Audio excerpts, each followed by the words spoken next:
රස කෑම හදන්න ආස හැමෝම පියුමිස් කිචන් එකට පිළිගන්නවා. එහෙනම් එන්න අද අපේ දෙවැනි එපිසෝඩ් එකට. වීඩියෝ එක හොඳ නම් ලයික් කරන්න, තව සබ්ස්ක්‍රයිබ් කරලා නැත්නම් දැන් සබ්ස්ක්‍රයිබ් කරලා අපේ පවුලට එකතු වෙන්න. අද අපි හදන්නේ කරවල බැදම. කරවල ඕනි ඉතින් ඊට පස්සේ ලොකු ලුණු ගෙඩි දෙකක් විතර, කරපිංච, අමු මිරිස්, තක්කාලි, සුදු ලුණු කපා ගන්නවා. ඒ ටික අරගෙන මිරිස් කෑලි මිරිස් කුඩු ටිකක් ගන්නවා අපි.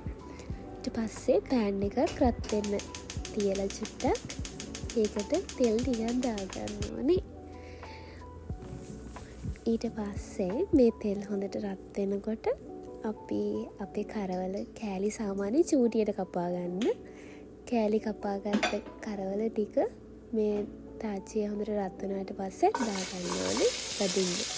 මේ කරවල ටිකක් හොඳට බැදෙන්න මෙන්න. ගොඩාක් ගැඹුරු තෙලීමක් අවශ්‍ය නැහැ. සාමාන්‍ය තෙල් ප්‍රමාණයක කරවල ටික බැදුනට පස්සේ අපි කපාගෙන තියෙන අවු මිරිස්, තක්කාලි, කරපිංච ටික පොඩ්ඩක් බැදෙන්න තියෙනවා. සූනෙනවා එතකොට.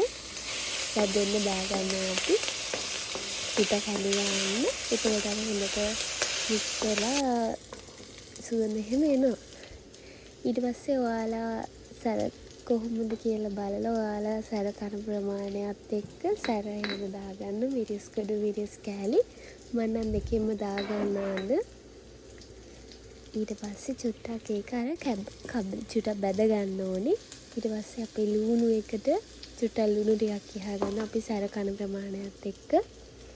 මේ ලුණු ටික අපි අර බැදගෙන තියාගත්ත කරවල මික්සර් එකට දාලා හොඳට මික්ස් කරන්න. මික්ස් කරලා විනාඩි 2-3ක් හොඳට අර ලුණු ටිකත් දැම්මනාට පස්සේ අපි බලමු කොහොමද අපේ කරවල බැදුම් වෙන්නේ කියලා. මේ තියෙන්නේ ඉතින් අපේ කරවල බැදුම.